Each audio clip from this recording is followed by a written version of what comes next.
I'm calling to order the work session of Swarthmore Borough Council for November 5th, 2018. We have a number of items on the full agenda this evening, so I'm just going to give everyone a little roadmap. First of all members of council are present, as well as our mayor, Tim Carney, borough manager, Jane Billings, and borough solicitor, Bob Scott. Welcome, everyone from the public who's come this evening. We're really happy to see you. We don't usually get this big of a turnout. It's very exciting. I'd be remiss if I didn't mention before we got started that I've heard there's an election tomorrow, and I urge everyone, not only in this room, but everyone out there in TV land and elsewhere, those of you who are listening on shortwave and Armed Forces Radio, to please get out and vote tomorrow. Hear, hear. The first, I thought you might be interested. The first item of business this evening is a public hearing on proposed ordinance 1084, which would permit family/caregiver suites by special exception in all zoning districts in the borough. To get things started, I'm going to ask the chair of council's planning and zoning committee, Betsy Larson, to briefly summarize ordinance 1084 for us. Frankly, I think you covered one of the most important part of the ordinance, which is that it allows by special exception and in all zoning districts the creation of a family caregiver suite, which is basically defined as a part of the property that is somewhat separate but not completely separate from the full property, that would allow a family member or caregiver to live in the main dwelling, either with the family or with someone who needs caregiving. Thank you, Betsy. I think that's pretty much it. Thank you. Since this is a public hearing on the proposed ordinance, we're not voting on it tonight. We'll vote on it at our legislative session next week. I'm going to ask if there is anyone out there in the public this evening who would care to address council on the issue of proposed ordinance 1084. All right, let's begin.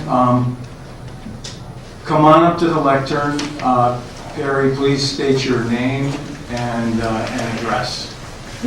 And speak into the mic. My name is Perry Evanson. My address is 300 North 3rd Street. I've lived in 4 different properties in Swarthmore, and I'm a realtor who works primarily in the Swarthmore, Delaware County District.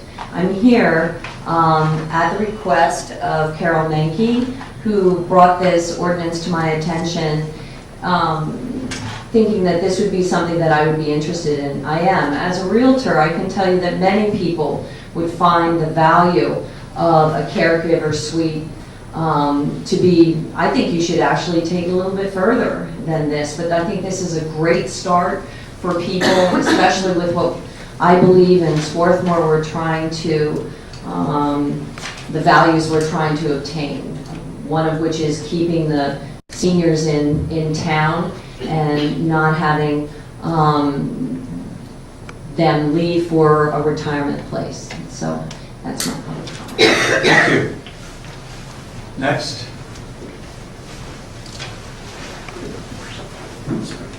My name is Andrea Knox. I live at 533 Riverview Road. I just have a question. There are 2 houses in my neighborhood that already have such kind of semi-living suites. So are there some districts in the borough that already are covered by this kind of exception? You want me to? Go ahead. The town center is at this time, from what I understand, but there are properties that are grandfathered in, so that might be part of what's happening in your neighborhood. Also, we know that this is already happening illegally in Swarthmore, outside of code, and part of what we're trying to do is give people an option to do this in a way that's within the zoning code. Maybe you could explain how these suites are to be defined. I mean, there's one in my neighborhood that is a former garage that's been converted or has been connected to the main house. Is that allowable? Does it need to be really part of the main building? What more can you tell us about how, the physical way that these are going to be carried out or limited? We can tell you what's in the proposed ordinance, but we can't comment here this evening on a specific existing situation. No. That's something that a code officer would have to come and look at it. But we can tell you what's in the actual ordinance. Yes, please. So the suite does have to be an integral part of the principal dwelling, even though it allows for independent living. And it does have to be in the interior of the dwelling. It, under no circumstances, can exist in an accessory building, such as a garage. And it's also the gross area of the suite is limited to 35% of the total size of the residence. And you're also allowed to have an efficiency kitchen, which is the other big thing that is a change. So, Thank you. Yes, sir.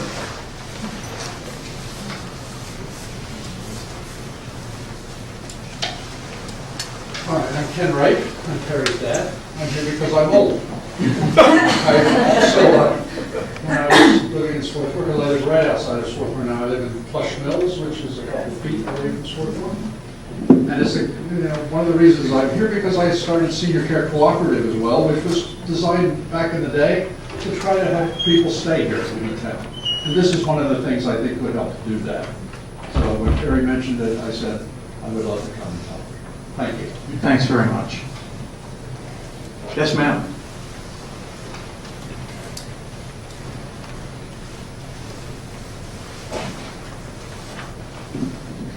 I'm Louise Coffin, and I live at 131 Dartmouth Avenue.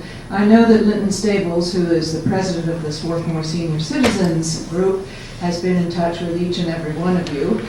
He cannot be here tonight, but I am here to simply underscore what he has spoken with each of you personally about, and to bring you the full support of this new ordinance from the Senior Citizens Association. Thank you. Thank you. Are there any other members of the public that would care to address council about this proposed ordinance during this public hearing? If not, I'm going to call this hearing to a close. The hearing is closed. I just would like to make a brief announcement that all pending ordinances are always available in the library, the borough office, and on the borough website. And you're also always free to call, pick up a copy in our office if you want to. Thank you, Jane. All right. During work sessions, we have two public comment periods, one towards the beginning and one at the end. Right now, we've come to the first public comment period, so I would invite any member of the public that would care to address council to please step forward to the lectern, state your name and address, and let us hear what you have to say. Yes, sir.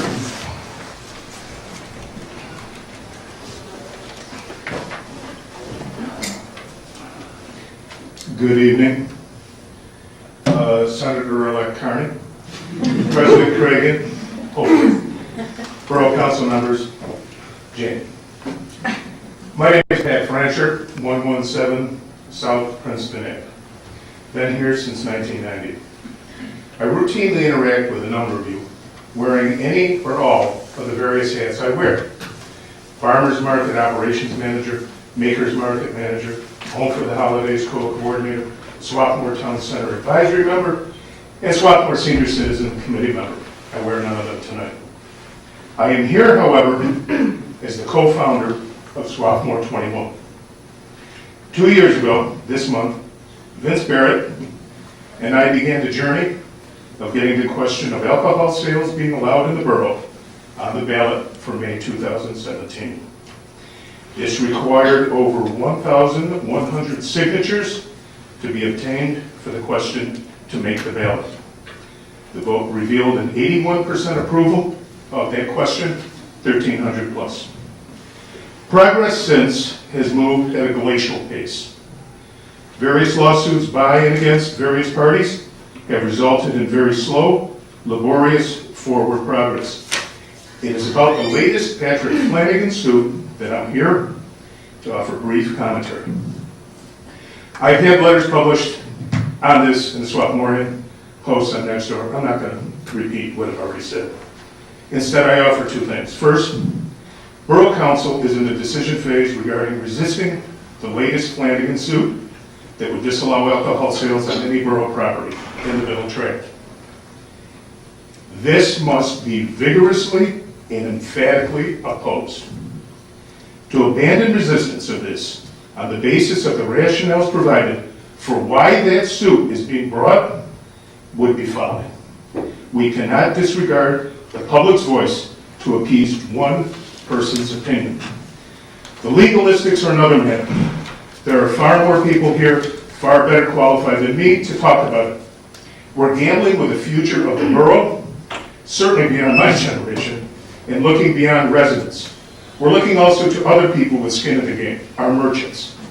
They can attest to the benefits seen thus far with the tiny progress made since last May. Vince and I set out in an effort to stem empty storefronts using successful experiences of other small towns in a similar position. The second thought I offer is taking note of what has already taken place across this country.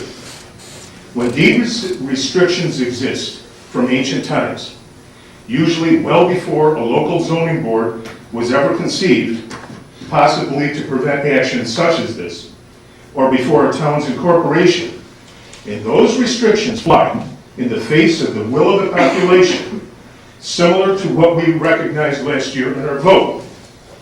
Those restrictions should be looked at for dismissal. Removal of oppressive restrictions have taken place when racial and minority grounds were identified in deed restrictions. The time may be right for action to be initiated for local, regional, or beyond, for review and dismissal of irrelevant, ancient, outdated restrictions. Swarthmore is not the only area facing this. Maybe it's time for you, us, to lead, get others to join, and for the distinct minority to get out of the way of progress. Lots more to say, but for now, I thank you for your attention and courtesy. Please resist this vigorously. Thank you. Anyone else care to? Yes, ma'am, please.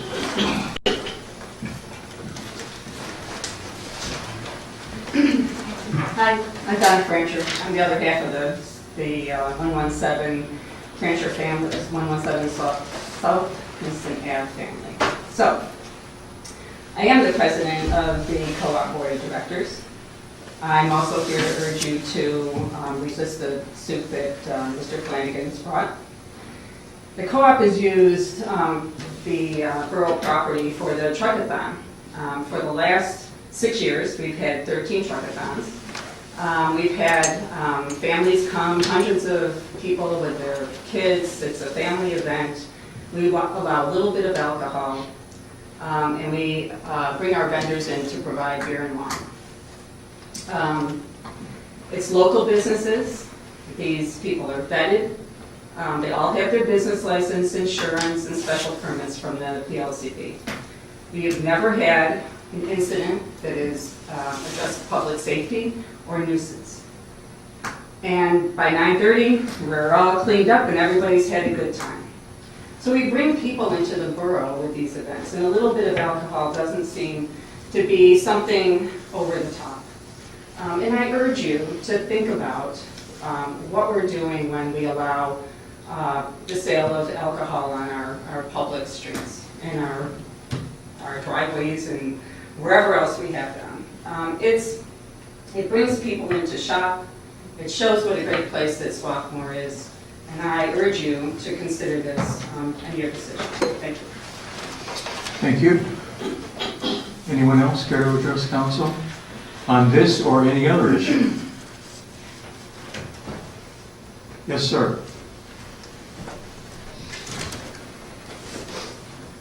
Eli Zesterson, 625 University Place. I'm here really with three perspectives. to the same topic. I want to thank everyone who's gotten us this far in this process. As a resident, I enjoy all the wonderful things that happen on borough property, and I think having a beer and a glass of wine is a nice complement to that.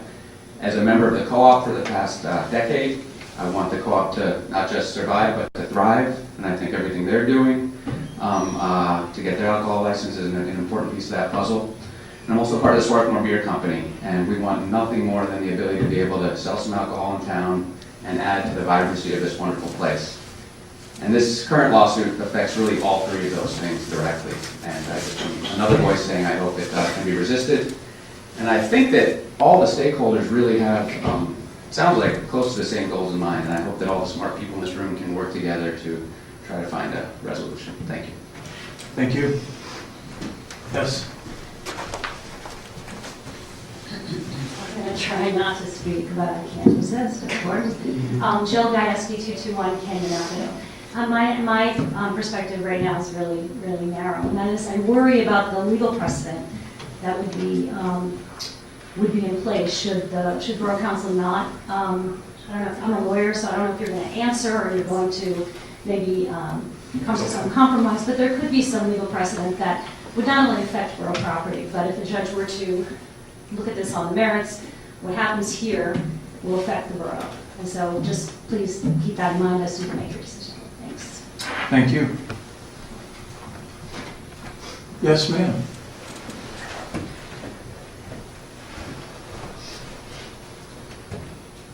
I'm Helen Nadel. I live at 15 Whitbrook Lane in Swarthmore. I don't have prepared remarks. I didn't think I would get up. I'm just a random Swarthmore resident. I've lived here for 10 years. I did serve on the co-op board for 6. So I do have kind of a deep love for that place in my heart and its sort of centrality in the community. And I am deeply concerned, just having gone to, not having the last 4 years and I've been off the board, having gone to the member meetings and really getting a clear sense about what may happen to that institution. So that's just one piece of the puzzle for me. The other piece is just that I really love this town, and I really don't see how its character will in any way be threatened by the possible sale of alcohol to liquor licenses in town. I have no interest no financial interest in the matter. I just really feel like this is not a threat to Swarthmore. And I sincerely hope that others on Borough Council will agree with what seems to be the vast majority of Swarthmoreans on this topic. Thank you for your time. Thank you. Yes, ma'am.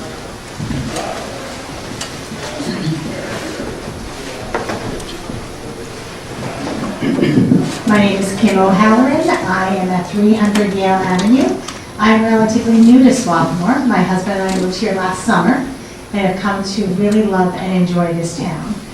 We moved from a town in New Jersey that had a main street that was dying, and residents worked very hard to get storefronts to stay open, to get merchants to stay solvent. I think this is an opportunity, if the council resists, to ensure Swarthmore's solvency and to ensure that the merchants continue to do well. I've gotten to know a lot of the merchants in town, and I am very committed to supporting our local merchants in their success. And I think that fighting this lawsuit will allow them to be successful and thrive, and allow others to get to know the town that we have come to love in such a short time. Thank you. Any other members of the public that would care to address council on the alcohol issue or any other issue? Yes, ma'am.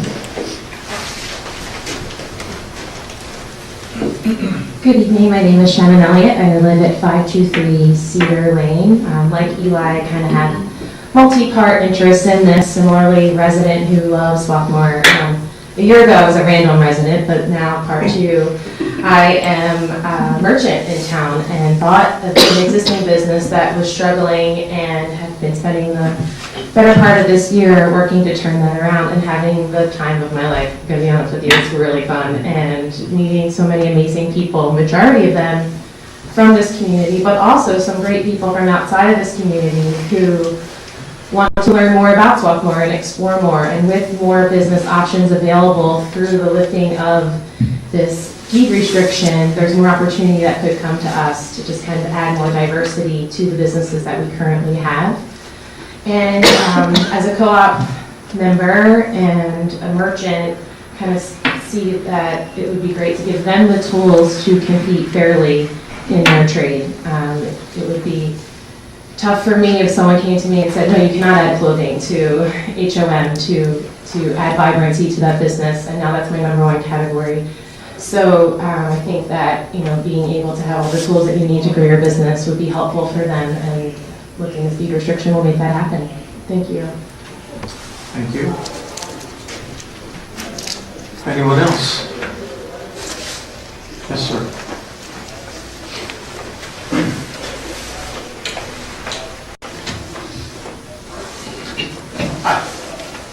I'm Rob Borgstrom, and I live at 247 Haverford Avenue, and I'm the proprietor of Warehouse 3.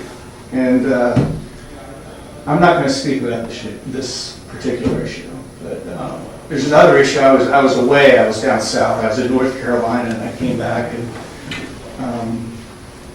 I read the Swarthmorian. I read the Swarthmorian, and in the top left corner was a story about the condition of the Swarthmorian and what's happening.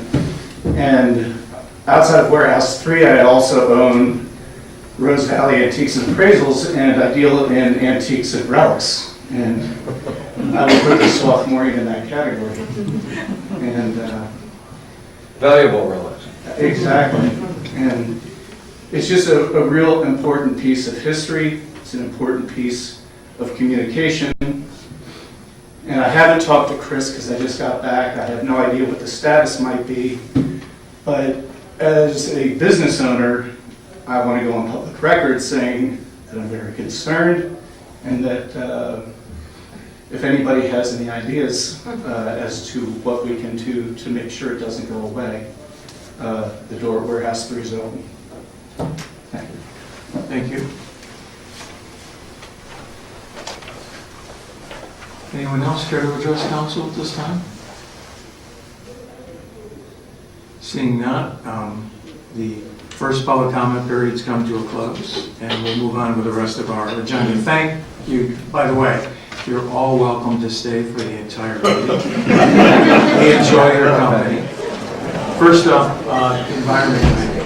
Yeah, sure. We didn't meet last month, but we are going to meet on Wednesday, November 28th at 7:30 p.m. We'll be talking about an EAC request to, they want us to sign a petition to the Environmental Quality Board, Pennsylvania's Environmental Quality Board, to establish an auction cap and trade program to limit greenhouse gas emissions. And so that's just giving you a heads up now. When's the meeting again, Lauren? Our meeting is Wednesday, November 28th. Wednesday, November 28th. 7:30. Yeah, 7:30, okay. And that's it. Thank you, Lauren. Finance, Mike? Yes, a couple of things. For one, just a quick summary of the pension committee did meet last week. And a couple of things. One, just as it relates to the overall status of both of the pension funds, nothing has really changed in terms of the overall funding levels, in terms of the returns for the last year, and I guess it's 10 months now. We're basically on track of what the expectations were in terms of returns, and the funding levels are about 83% for the police pension plan, which has gradually been improving, and the employee one is, I believe, at 93%.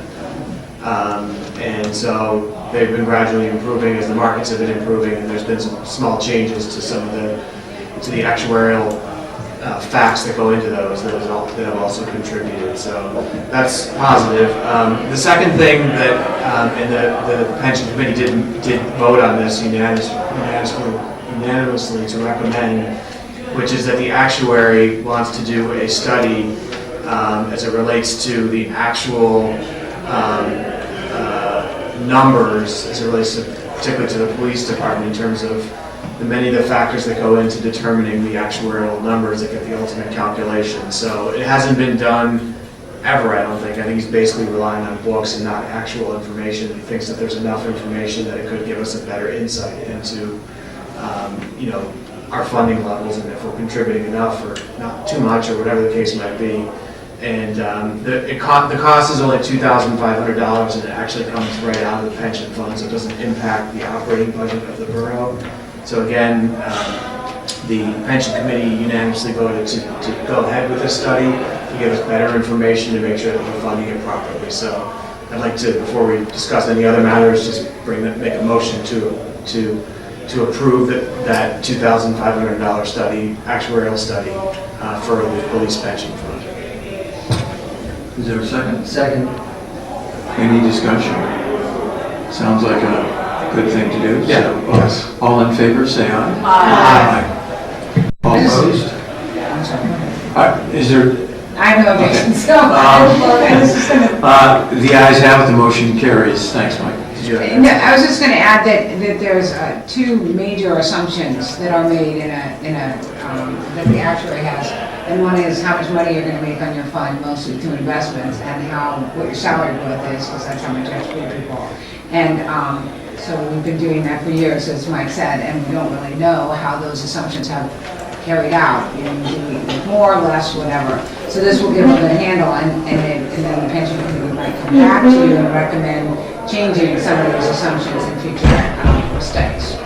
So those are the big ones that you may read about in the paper. You know that the California pension fund is no longer saying they're going to earn 8%; they're saying they're going to earn, I don't know, 5 or 6%. So it's sort of looking at that. So Yeah.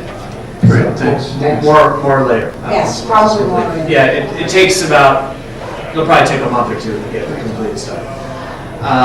Next, moving on to the budget discussion. Hopefully people have had a chance to take a look at particularly the memorandum, but actually the actual budget still a preliminary budget until the end of the year, right? Is that when we finally advertise? Next week, depending on any changes tonight, the name of this will be a proposed budget, version 1, and that will be advertised and available for public inspection, and there'll be a public hearing on that, although that's not required, but we usually do it at the first council meeting in December, which is also where you will all have an ordinance setting the taxes and the fees. So this would actually be advertised, but can be changed as the proposed budget after you vote on it next week. So it'll be on for voting. Okay, so the voting part of this will be next week, right? So we'll make a motion next week. And then, yeah, as James said, in December, you can change the budget around line items, but once you've advertised that tax ordinance, you have to live with that. Right. So I'll just quickly summarize the page, just for those who may have read it quickly or didn't get a chance to read it. And essentially, was two things that have changed, I guess. Change is not the right word, but there's more time has come in. And one of the things that we were expecting was a operating fund balance of about $425,000. That looks more like it's going to be $450,000, so that's a positive development. And then as it relates to some of the other expenses that have come in that we weren't sure about, those are a little bit higher. So the budget deficit as proposed here is $36,000 again, but offsetting that is the fact that the operating fund balance is more likely to be $450,000 versus $425,000, and even that extra $11,000, just given the size of the operating fund balance, is pretty negligible. So I would say that, in my opinion, it looks pretty good, and I don't really have anything else to add to it. I'm happy to discuss anything, and obviously we'll vote on it next week. If you want to talk about any specific item, I want to go through each one because we might be here for a long time. I'm happy to discuss it. Did we want to talk about the camera issue? Which camera issue? In the budget. That would be a capital Yeah, fund that's- request for, I guess, I don't know who that would make that request. Would that be the police department or what would that be? The police department did make it to the public safety committee, they just didn't vote on it. I see. Right, yeah. That's why I didn't include it. It would not come out of the operating budget at all. Yeah, there was a lot of discussion as to what the right number was, and should we be doing the whole building, Yeah. and Right. How many were needed, I don't know, but so before we vote next week, we have to get that decided, whether or not we want to request I think it's a that. good idea. I don't think we Yeah. have to, right? I mean, the vote is really for the operating budget more than the capital budgets, but I think the more you can present to the public, probably the better off you are, yeah. I just don't know about the number, because I hear so many different things about camera systems and storage and what's needed and so on. So Well, I think the chief had an estimate from somebody. 7,500. And I think the majority of the committee we were good with setting aside the money, even though I thought that since we're getting a new chief, we might want to wait and see if that person has any opinions on it, but everybody thought, put the money in, right? And there was enough capacity in that system to do the doors for the whole building as well. I mean, it seems like something we should include in the capital budget, even if it's, subject to Might some not happen, change. might be another Right, year. exactly, Less right, than that. right. Yeah. Makes sense. Yeah. So Okay. 7,500. Okay, I'll make that change. Okay. That'll be a slight. Thank you, Ross. Any other questions? Is there a question? The finance committee will not be meeting this month. That's all I have. Okay. All right, thank you, Mike. Sarah, general government. We met last month, and the committee approved the event permits for the fun fair, which will be in the spring, May 19th, Sunday. We also approved the permit for the Home for the Holidays 5K, which is coming up December 1st, just in the morning. We heard a request from Town Center to have free parking Fridays, which will go from Black Friday until the Friday before Christmas. The free times we decided could be, we kind of conferred that a good timing would be from 11 in the morning to 5. And it would be on all meters except for 12-hour meters. And so that will be promoted to support, local small businesses during the holiday shopping season. And our committee all agreed to bring it here for approval. So I don't think it requires a motion. It's just, Yeah. It does require a motion? It's cost some money, is that? Okay. Yeah, I mean, you wanna, So I'd like to make a motion to have free parking Fridays from Black Friday, 11/23 until the Friday before Christmas.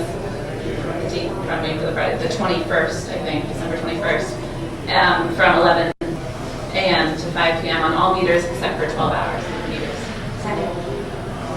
Any discussion? I'm just curious as to what revenue loss there would be. I'm just, We weren't exactly sure. I think it was pretty de minimis. I mean, it's probably what does that mean? small, but very small. Sounds like it is. Okay, big word for small. I would say $500 or less. What do you think, Jane? Yeah, the Okay. vast majority of our parking meter revenue comes from the 12-hour meters. Yeah, I'd say under $500. I think that's a fair. Or is that? I mean, it might be about, it's only Fridays, it's only those hours, so yeah, I mean, it's pretty small. And some of the Sounds like a good meters idea. already have the freebie buttons on it. Yeah. You're saying some of the meters don't work. Yeah. 500 total for the whole month of doing it every Friday. It's a rough number. 500 per Friday. No, just for the whole thing. And it would be 'Cause used, it's only 4 Fridays, right?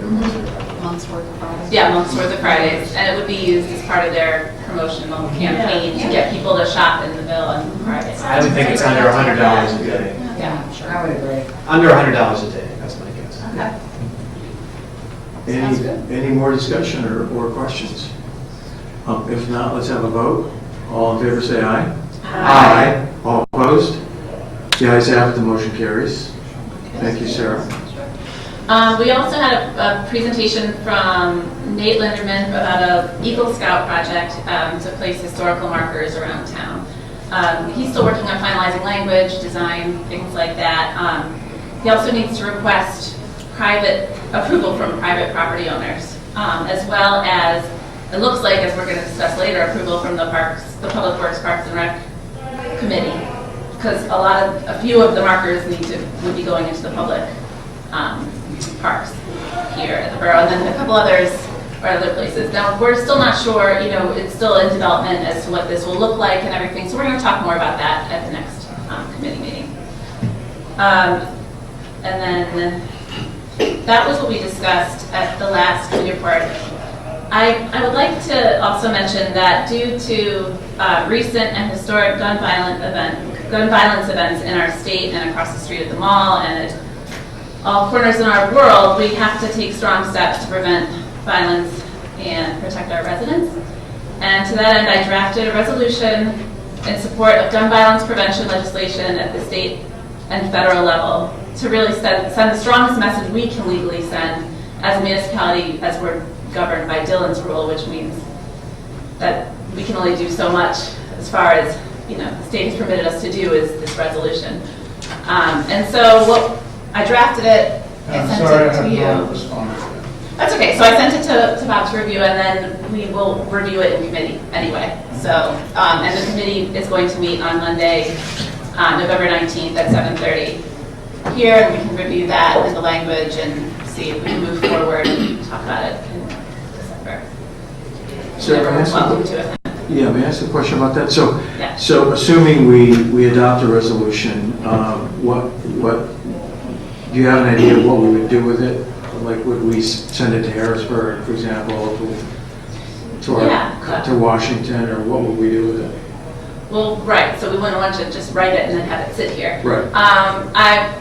That's a thing we want to talk about in committee, but hopefully maybe get other municipalities to join us and also drafting a resolution, and then we can put that forward to the state and, Harrisburg and DC, and if we can get a lot of people to join on and do it, then that could mean something more than just us doing it. And I think that Swarthmore should be a leader in this. It's happening everywhere, but it seems like it's time that we've never done it yet. The strongest move that we've made as a borough has been, forceful letters, but this is the strongest thing we can do. So I don't think, I believe that that's what we need to be doing. You should send it to our state senate. There you go. That's the plan. Yes. Great. Any other? No, that's it. items for So discussion? I had actually, I had asked Sarah, communication, sorry. we've been working on, we crafted the social media policy. Right. And I felt, given the amount of feedback that we've gotten from the community in the last several weeks, that we really need to also look at having a communications policy that really spells out how and who addresses, when we get back, any communication, but certainly that level of communication. So I've also asked Sarah to put that on the agenda for this coming month. Thank you for reminding me. That will be on the agenda as well, coming up with maybe a way to, who is going to be the spokesperson for when we're all getting contacted and the chain that we should all go. So that way we all know what our rules are. Great. Good. Anything else? I think that's it. That's it? Great, thanks, Sarah. Thank you very much. Betsy, planning and zoning. Planning and zoning did not meet this month. I see that review of ordinance is on. That's just there as a placeholder, so if you just remind people they'll be for voting next week. Okay, so we will be voting on that next week. All right, and that will be on Tuesday night. Okay. And I was just looking at my calendar, and planning and zoning is scheduled to meet on Thanksgiving, so I do not think, even though we have at least one zoning issue before us, I do not think we will be meeting this month. Thank you, Betsy. Mary, public safety. Thanks, David.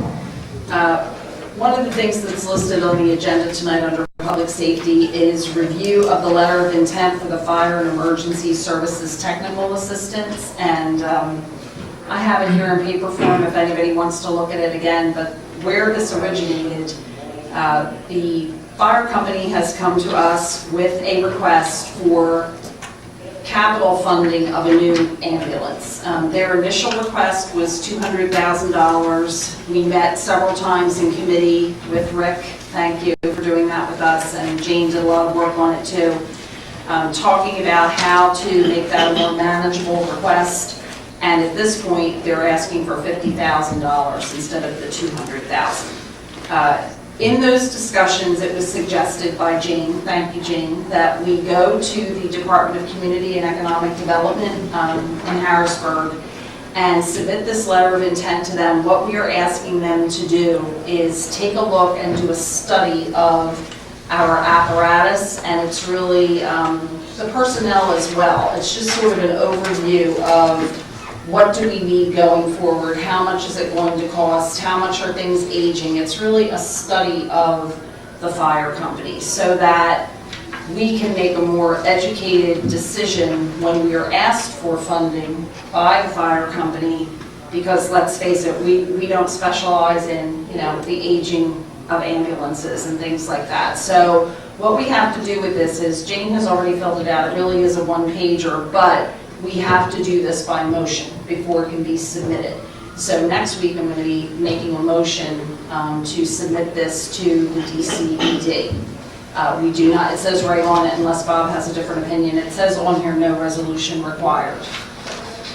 Yeah, so motion's fine. Okay, all right, so that will be something we'll be doing next week. It's interesting, you mentioned on there, and I think it would require probably a change. The first thing that I had was just a study of apparatus. I could add the word personnel, because I think we are in a unique situation, having a limited number of volunteers and a high number of personnel, so I'll make that change. Yeah. Now, you do have possibilities for merger and consolidation with nearby fire companies, so maybe that encompasses personnel, but in case we weren't doing that, maybe we want to have just a look at our personnel. I think so. Okay. Yeah, especially with the SAFER grant in and out and so on, and what you do at the end of the SAFER grant, it seems like a good idea, so I think I'll add that. Personnel, okay, thank you. So there's that. And our committee did meet last month, and we were still working on the police budget request and the fire company budget request. And then in addition to that, we had a resident of Harvard Avenue come and talk to the committee about people parking on Harvard between Chester Road and Cornell during the day using their blue resident parking sticker. So I believe what we came away with that night was we were going to take a look to see how bad it was along there. And I think some of us have gone and looked, and the police have gone and looked, and I think Jane went and looked too. And it really didn't seem like it was that bad on that particular stretch. I think it's actually worse further down. But for tonight, I think what I just want to say is going forward, we may have to take another look at the whole blue parking sticker. I know, it's exciting. We're going to have to take another look at that, because what some of us thought was going to happen did happen, where people who have their blue sticker who maybe live further away from the downtown and SEPTA are parking on those residential streets. But we'll save that for another time. We are going to be meeting this month. We will meet on Tuesday, November 20th at 7:30 p.m. here. Anything else, Mary? I think so, thank you. Thank you. Ross, Public Works, Parks and Recreation. Okay, so our committee will meet on November 15 at 8:30 in the morning. And we did meet this past month, and we wanted to bring before you two items that we've been working on for months and months and months. And so the first is, you know, we've been working on this sewer lateral issue since January, and our approach evolved. Originally, Delcora had been pushing for ordinances on this, and you know, we had actually advertised a possible ordinance. But we looked at it again and talked with the engineer again, and Jane Billings, the manager, looked at it again, and we decided to take a different approach, an approach that focused more on infiltration, not infiltration, inflow, and not as much on infiltration. So inflow is where, let's say, you have your downspout connected directly to the public sewer, and then the water from your downspout goes directly into the sewer, which we don't allow. And so what we did and what the committee did was, and the manager can explain the detail on this, but we're going to recommend amending the use and occupancy certificate regulations to focus on an inspection for sinkholes and potholes that are visible and apparent above the sewer level, because that's principally where there's a problem, where there's an actual sinkhole or a pothole. And so we're not bringing an ordinance before you, and instead we're bringing before a redraft of the use and occupancy certificate. And while we did that, the manager made a couple of tweaks just to bring it up to date on a few areas. So, Jane, do you want to? Yeah, I think those of you who have sold property or bought property are probably somewhat familiar with our use and occupancy standards. We do require that all homes, multifamilies, have a use and occupancy inspection and get a certificate from the borough before sale. The ones that would change if you adopt this next week are highlighted in yellow, and they do all have to do with the sewer issue. I have to stress, the sump pumps and downspouts we've been inspecting for years. When I started as manager many years ago, the borough had for 10 years already been inspecting to make sure that sump pumps were not connected to the sanitary sewer system. In fact, they went into every single basement, just as a matter of course. As we did 20 years later, we looked at every single house to make sure that the roof leaders were visible somewhere above ground. So many communities don't even do that. So what we consider standard operating procedure and is staying the same is probably getting what a lot of communities need to start doing. We have a couple things in here about floor drains.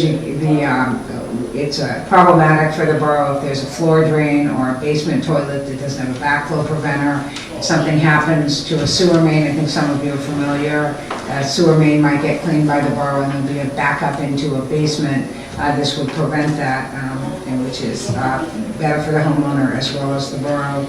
Sanitary sewer vents, we already checked to make sure that they're watertight. That's a big source of inflow into a lateral.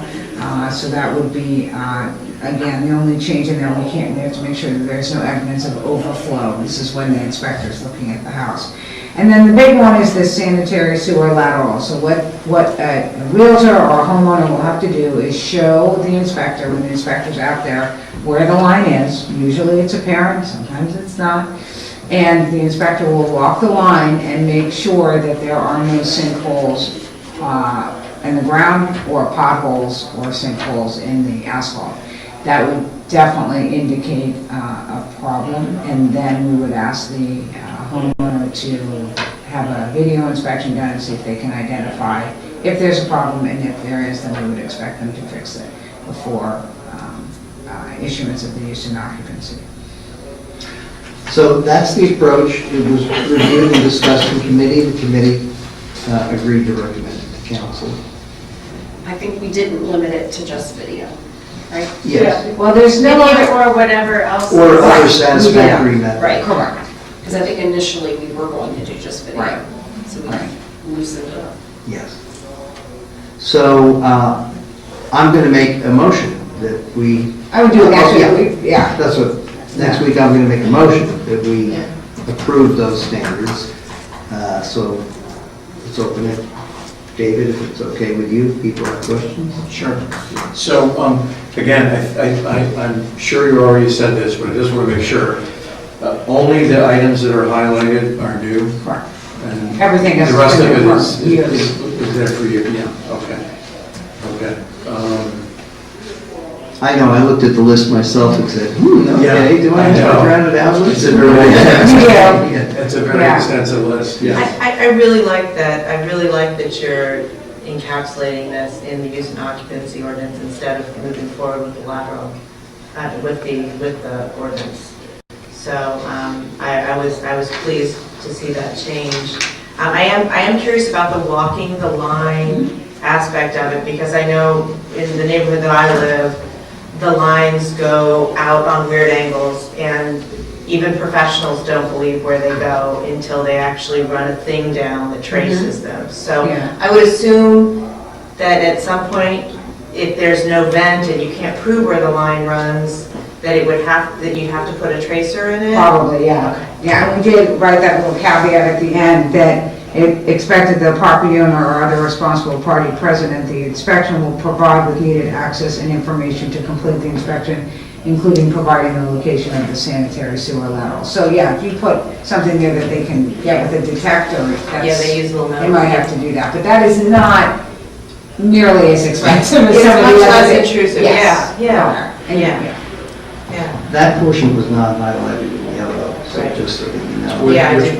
It's the box right at the end. Oh, yeah, it is actually the ones that. It is on mine. Yeah. It's on mine. In fact, I was gonna ask about, so that's. That's new. That's Yes. new. Yeah, because there was some worry that you've done this inspection and then something happens to the lateral. Right. We can say, look, this is what we saw, to the best of our ability. We're not promising that it's not going to collapse in a month or a week or whatever. But there's no obvious signs. Right. And then also, just as this process is going on and the seriousness of this issue, I'm just wondering if, particularly with multifamily dwellings and businesses, they get more use, greater volume. If we require any sort of routine occupancy inspection on those buildings, and if there would be any sort of recurring, because a lot of those properties also don't sell. So I was just wondering if you had considered a different mechanism to, maybe have every 5 years or every, have a use and occupancy review that would then also cover this. The committee did not, we decided to take this step at this point, and we'd be happy to continue to look at that, because as you know, the ordinance that we published did deal with commercial buildings and institutional buildings, but we'd be happy to look at it, but we want to take this step. And I'm not sure it's really a public works issue at that point. I mean, I think if you're going to look at multifamily businesses, other things, are their alarm systems working? Are their sprinkler systems working if they have them? Many municipalities, media, other ones with business districts do quite a bit more than we do. So I would say it's going to be a bigger discussion than just looking at their sewer laterals. Yeah. Yeah. Yeah, I mean, if you're getting into rental properties, you have to look for a lot of like safety things, not just for sanitary sewer issues. Right. Which is not something that we're currently doing. Correct. And as Jane said, Lansdowne, media both do annual inspections of rental properties. A lot of places do it based on a change of tenant. Right. I prefer annual or biannual because tenant changes get by, they're not always reported. So is that a planning and zoning issue then? It kind of, it's not really, I mean, it's not zoning because it would fall in the building code. It would be a separate ordinance, but it could land there or in general government. Let's put in general government. Sitting here thinking, yes. Okay, so, All right, great. any other questions on that? No? So then the second item had to do with a resolution that we'll be presenting next week that the committee has been working on for several months. It's called a resolution establishing rules and guidelines for alterations to parks or property. So, yes, well, the title just says parks or property, but inside, yes, it relates to public property, Swarthmore Borough property. So this came up because from time to time, there are people who come and want to do things in the parks and public property. They want to make changes, and it's a little bit similar to, we have this process in place when people want to close roads and have events, we have a process, a permit process in place. So this is somewhat like that. It regularizes that process. You've all seen copies of it. The committee reviewed it multiple times, and we had really good discussion on it. It was really interesting discussion. And we all approve this and recommend it. The essence of it is that any person who wants to make a permanent physical alteration to a borough park or property have to file an application for a permit to do that, at least 60 days ahead of the alteration. And the borough can require terms or conditions to make an alteration. And then somebody's going to be designated as the representative for the person or entity that wants to make the alteration, and then somebody on our side will do that. And then there should be a written agreement required, and then we specified a few things that should be considered in that written agreement. You know, who's going to pay for the alteration? Are there going to be, you know, safety issues, insurance? Who will decide, you know, when and how the design will be done, and who has the right to design signage or designate names, that sort of thing. And then finally, there's a section about remedies that basically says the borough will look at it and make sure that it complies with the terms, and if it doesn't, then the borough has the right to do what it needs to do if it doesn't comply with it, what was said was going to be done. So that's it. It's fairly straightforward. We recommend it, and we're going to bring it up at the next session for a vote. So if people have questions.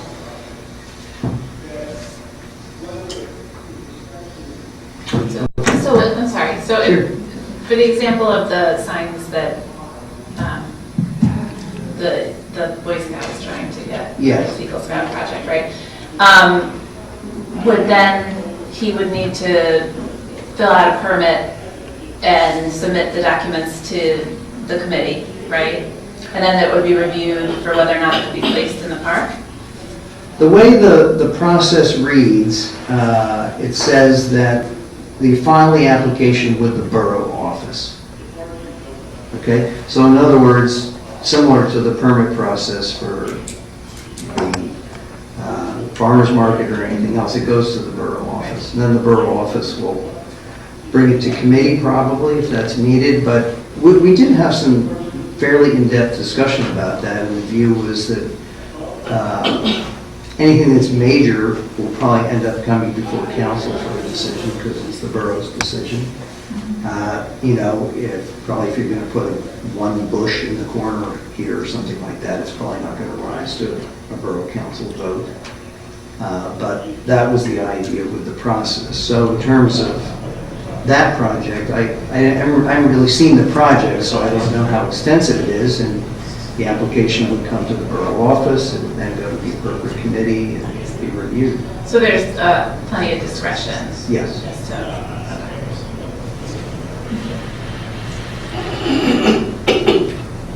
Any other discussion? That's it. Okay, great. Thank you, Ross. Sure. Is there any other business to come before council this evening? Just want to give an update on the bathrooms, the re-siding of the bathroom. Sarah has actually done a lot of research on this, and we have concluded on a sign that simply has a picture of a toilet and the handicapped designation as well, the wheelchair, right, and the braille. And then, well, and underneath it says all gender, and then the braille. Right. So just, Right, yeah, so we had approved that, and I just wanted everyone to know that we got hung up trying to get the signage right, and we seem to have hit on what the appropriate sign is, and hopefully they're ordered. and- Police ordered them today. Great, thanks. Yeah, thanks. Mr. Mayor. Thank you, David. First, I wanted to voice my support for 1084. It seems, to my reading, consistent with the goals of the Aging in Place Task Force, which I think was a very successful thing in the borough, and something that I would love to see implemented. Second, as a representative of the borough, I attended a special service on Sunday at Ohio Shalom in light of the shootings in Pittsburgh on Saturday. It was very moving. It was very helpful in terms of trying to deal with something which is basically, you can't really deal with in terms of how it went. I thought that Rabbi Gerber did a great job, and there was a man from Chester who was there, as well as a Lutheran minister and another rabbi. I also attended, on my personal level, I attended Shabbat services and Temple Shalom on Friday, which again I found very helpful in terms of trying to understand all these things. And I bring this up just in light of what Sarah presented earlier in terms of the gun violence resolution. The third thing I'll say is tonight is that I'm a little tired, but tomorrow's election day. The weather's not supposed to be great, so be careful driving around the borough. There'll be a lot of people walking and hopefully voting. Encourage everybody to get out and vote. It's the most important thing you can do as a citizen and a member of the community is to vote. So, thank you. Thank you. Before we move further in the agenda, I just want to put a couple things on the record before I forget. In connection with this evening session, we actually